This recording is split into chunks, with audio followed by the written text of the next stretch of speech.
બાપા સીતારામ, જય શ્રી રામ.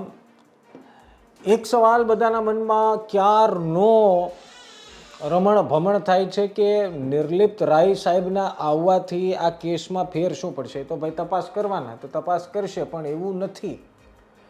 ખાલી તપાસ કરવાના હોય અને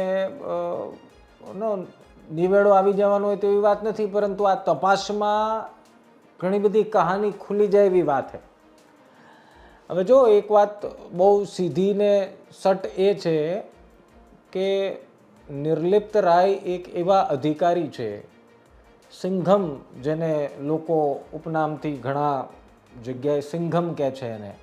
નિર્લિપ્ત રાય બેદાગ અધિકારી, નોન કરપ્ટ છબી અને એકદમ કાર્યદક્ષ અને મજબૂત એવા આ સાહેબની એન્ટ્રી હવે પાયલ ગોટીના કેસમાં અથવા તો કહો અમરેલી બોગસ લેટર કાંડમાં થઈ ગઈ છે. પરંતુ આ કેસથી ફેર શું પડશે એની વાત કરવાની છે. બહુ મોટો ફેર પડવાનો છે.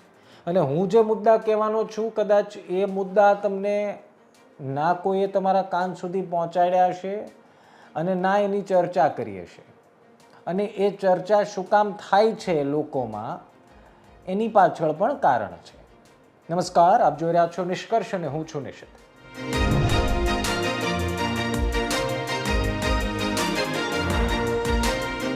જે લોકો અમરેલીના નથી, જે લોકો નિર્લિપ્ત રાયના નામથી વાકેફ નથી, એને એક લાઈનની વાત એ કહી દઉં કે નિર્લિપ્ત રાય અમરેલીમાં 4.5 વર્ષ સુધી એસપી હતા. અને નિર્લિપ્ત રાયની એક વાતમાં ઓળખ કરવી હોય તો એટલી જ છે કે નિર્લિપ્ત રાય જ્યારે અમરેલીને વિદાય કર્યા હતા ત્યારે તેનો વિદાય સમારંભ થયો હતો અને ફૂલહારની વર્ષા થઈ હતી. એવા અધિકારી જેણે અમરેલીમાં સોંપો પાડી દીધો, જેણે અમરેલીમાં ગુનાઓને લગભગ નાબૂદ કરી દીધા. અને લુખાવની તો ખેર નહીં ભાઈ. એ જ્યારે અમરેલીમાં હતા, કેટલાય એવા કેસ છે જે નિર્લિપ્ત રાય હતા એટલે જ ઉકેલાયા એવી વાતો અમરેલીમાં થઈ ગઈ. વ્યાજખોર ગાયબ થઈ ગયા, બુટલેગરો ગાયબ થઈ ગયા, ભૂમાફિયાઓ ગાયબ થઈ ગયા, નિર્લિપ્ત રાયના ટાઈમમાં ગાયબ થઈ ગયા. હવે છે કે નહીં તો આપણે ઓલો પત્ર વાંચ્યો જશે ને વેકરિયા સાહેબ વાળો. આ તો એ સાહેબ હતા ત્યારની વાત. હવે આ કેસમાં ફેર શું પડશે, હું પાછો છે ને આ ફોનમાં જોતો જાઉં કે ભૂલી ન જાવ, નહીં તો પાછા તમે કહેશો જે મૂળ કહેવા આવ્યા હતા તો કીધું નહીં. પહેલી વાત એ છે કે નિર્લિપ્ત રાયના આવવાથી પહેલી વાત તો તપાસની પણ તપાસ થશે. હવે તપાસની તપાસ થશે એનો મતલબ હું, એનો મતલબ 25, 27, 28, 29 તારીખથી આ જે કાંઈ પણ ધરપકડ અને બાકી બધા જે નાટક તપાસ જે કાંઈ પણ તમારે નામ આપવું હોય થયું, એ ઠેકાણાનું થયું કે નહીં એની તપાસ નિર્લિપ્ત રાય સાહેબ કરશે. હવે એની તપાસ એ સાહેબ કરશે એનો મતલબ એ થયો કે નિર્લિપ્ત રાયની નિમણૂક જ એ વાતની સાબિતી છે કે પ્રદેશ કક્ષાએથી કોઈને પણ બચાવવાના પ્રયાસ થશે નહીં. હવે એનું એક લોજિક સમજવાનું એક નાનું એવું કારણ આપ્યું. અત્યાર સુધીનો વિવાદ ગુજરાત તકે ડે 1 થી અત્યાર સુધી અમરેલીનું મેગા કવરેજ કર્યું છે.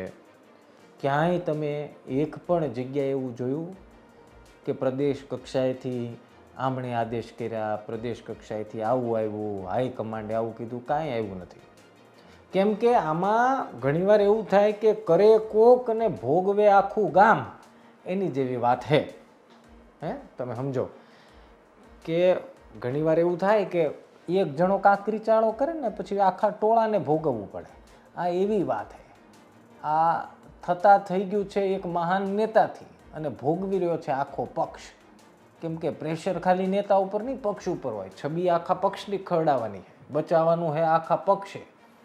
હવે નિર્લિપ્ત રાયની એન્ટ્રી થઈ ગઈ એટલે એનો મતલબ એ થયો કે પ્રદેશ કક્ષા પણ ઈચ્છે છે કે આમાં જે મુખ્ય સૂત્રધાર છે, જે મેઇન બેટર છે, એનું નામ પણ બહાર આવે અથવા તો કોઈને પણ બચાવવામાં આવશે નહીં. એનો સીધી વાત શું થઈ કે મોટા માથાઓના નામ આવશે. હવે જો ડે 1 થી અમે આ વિડીયો કવર કર્યો તો નિષ્કર્ષમાં જ મેં વાત કરી હતી કે બે એવા અમરેલીના નેતા છે જેણે આખું ષડયંત્ર કયો કે આખું આ અમરેલી કાંડનું પિક્ચરાઇઝેશન કયો કે આખું અમરેલી કાંડની સ્ક્રિપ્ટ કયો, એ લખનારા અમરેલીના બે કોઈ મોટા નેતા છે એવી લોકમુખે વાત પહેલા દિવસથી ચાલે છે કે આમાં માત્ર વઘાસિયા કે કાનપરિયા કે આમાં કોઈ 1, 2, 3 નહીં, પરંતુ આ બે એવા નેતાઓ છે જેણે આ આખી સ્ક્રિપ્ટ લખી છે. હવે મૂળ વાત એ થઈ ગઈ કે સ્ક્રિપ્ટ લખવા પાછળનો ઉદ્દેશ કંઈક બીજો હતો અને થઈ ગયું કંઈક ત્રીજું. કહેવાનો મતલબ એવું ધાર્યું કદાચ નહીં હોય કે પાયલ ગોટીનો આ મુદ્દો કે પોલીસે કરેલી આ ભૂલ આટલો મોટો પહાડ માથે તોડશે, પરંતુ થઈ ગયા બાદ થઈ ગયા. હવે આ તો તીર કમાનમાંથી છૂટ્યા પછી કયો કાકો એને પાછું વાળી શકે? કોઈ ન વાળી શકે, એ તો ગયું એ ગયું. અને આ તીર એવું છૂટ્યું છે કે 7-8 વસ્તુ વિંધીન પાર થઈ ગયું છે. હવે તકલીફ એ છે કે મુખ્ય જે વાત છે એ ભૂલાઈ જાય, મુખ્ય જે પડદો છે એ ઊંચકાઈ જાય. આમ તો એ પહેલાં આ મામલાને શાંત કરવો પડે. પહેલાં સરકારે શું કર્યું? કાર્યવાહી કરી, એમાં થયું ભૂલ થઈ ગઈ, રિકન્સ્ટ્રક્શનના નામે સરઘસ નીકળ્યું, એ ખોટું કર્યું, દીકરી સાથે અન્યાય થયો. એ મામલાને પકડી લીધું આ નેતાઓએ અને લોકોએ. અને પકડે કેમ નહીં ભાઈ? તમને કયો નહીં ત્યાં સુધી તમે સમજતા નથી. પણ મૂળ વાત એવી છે કે આની પાછળના જે કંઈ પણ કારસ્તાન કરનારા છે એના હવે નામ ખુલશે ક્યારે? નિર્લિપ્ત રાય તપાસ કરશે ત્યારે. હવે નિર્લિપ્ત રાય છે ને એવા અધિકારી છે. અમરેલીમાં લોકો એવું કહેતા તેથી કે જો તમે લાગવગ માટે ફોન કરો ને એવી હિંમત નેતાની થતી નહોતી, એવા અધિકારી હતા. એવા અધિકારી છે, પણ અમરેલીના એસપી ત્યારે હતા. કે એવા બાહોશ અધિકારી જે ના કોઈથી ડરે, ના કોઈની ખોટામાં શરમ ભરે અને ના કોઈને ભૂલ કરી હોય તો જતા કરે એટલે માણસાઈના ભાગરૂપે કરે, સબક શીખવાડે. પણ ખોટું કર્યું હોય ને તમને એવો વહેમ હોય કે આપણે આને ટપી જશું, આ વંડી ઠેકીને જતા રહીશું, તો એવું કરવા દેવાવાળા નિર્લિપ્ત રાય છે નહીં. અમથા ગામ એને સિંઘમ નથી કહેતા સાહેબ. એટલે હવે નિર્લિપ્ત રાય આવ્યા એટલે થશે એવું કે મોટા માથાઓના તો નામ સામે આવશે. પ્રદેશ કક્ષાએથી ખુલ્લો દોર મળી ગયાની વાતો થઈ ગઈ છે. હવે મૂળ શું છે ખબર છે? અત્યાર સુધી તમે 4 લોકોના નામ સાંભળ્યા. એમાંથી એક છે આ મનીષ વઘાસિયા, એક છે આ પાયલબેન અને બાકીના 2. મૂળ તો 4 જ, અને 3 જણા પોલીસવાળાને સસ્પેન્ડ કર્યા, પોલીસ કર્મચારીઓને. એ પણ હવે નિર્લિપ્ત રાય જો આ કેસમાં ઊંડા ઉતર્યા એમની આદત પ્રમાણે, કેમ કે આમાં કેવું છે, આવા અધિકારી જે બેદાગ અને કાર્યદક્ષ અને હોનહાર અધિકારી હોય ને એ મૂળે બહાર કાઢી લે. અને જો આ અધિકારીએ મૂળ બહાર કાઢ્યા તો મૂળમાં જે આ આખી કહાનીના સ્ક્રિપ્ટ રાઇટર જે છે એના નામ ખુલશે. એટલે હવે અણધાર્યા કેટલાક નામ સામે આવે તો નવાય નહીં.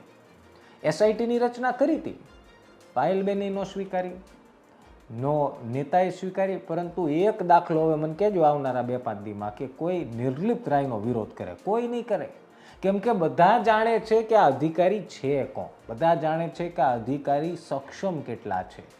એસએમસીના વડા તરીકે એણે ગુજરાતમાં હું કર્યું છે તો તમને ખબર જ હશે. પણ એની પહેલાં અમરેલીના એસપી તરીકે એમણે ખૂબ સરસ કામ કર્યું છે ને એના કારણે જ નિર્લિપ્ત રાય પાસે પણ એક એડવાન્ટેજ છે. એ એડવાન્ટેજ છે અમરેલીની જનતાનો સ્વભાવ જાણવો ને અમરેલીને જાણવો. ઘણીવાર નથી આપણે કહેતા કે ભાઈ આપણે અહીંયા અજાણ્યા પડીએ, ઘણા કે, પણ નિર્લિપ્ત રાય અહીંયા અજાણ્યા નહીં પડે.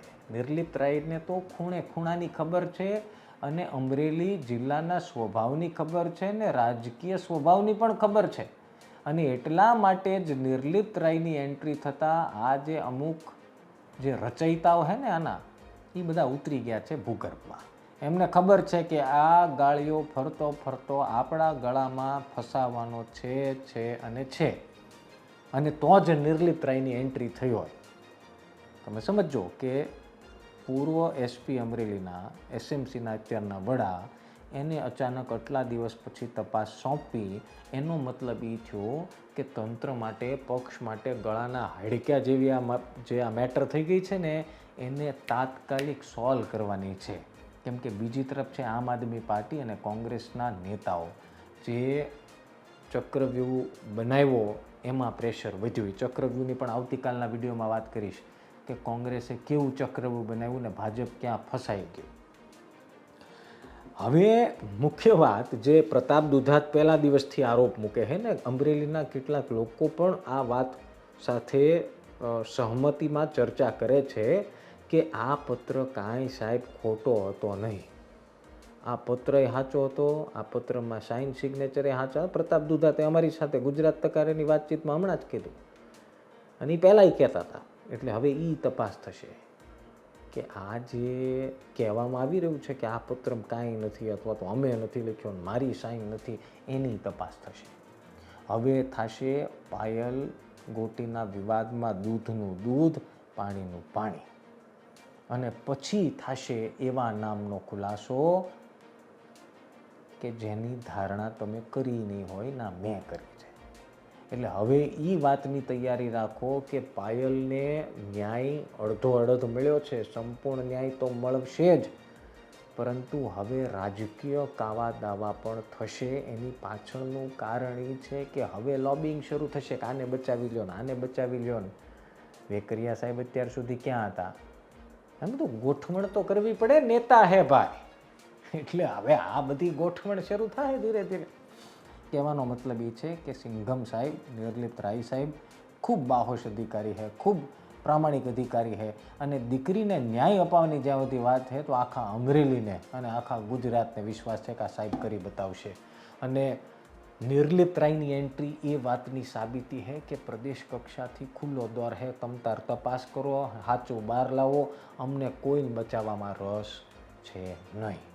અને રસ નથીનો મતલબ એ થયો કે જેણે પણ ચડાવ્યા છે, જે કોઈ વ્યક્તિને ચડાવ્યા છે, એ બધાના નામ ખુલશે. કેટલાકના અંદર ખાને ખુલીને બાષ્પીભવન થઈ જાય, કેટલાકના બહાર આવશે. આવતીકાલે એ નિષ્કર્ષમાં આપણે વાત કરવાની છે કે કોંગ્રેસે આ ચક્રવ્યૂહ બનાવ્યું કેવી રીતે. મજેદાર વાત એવો, તમે ચક થઈ જાઓ આવતીકાલે. આજે મને એટલે કે નિશ્ચિતને આપો રજા.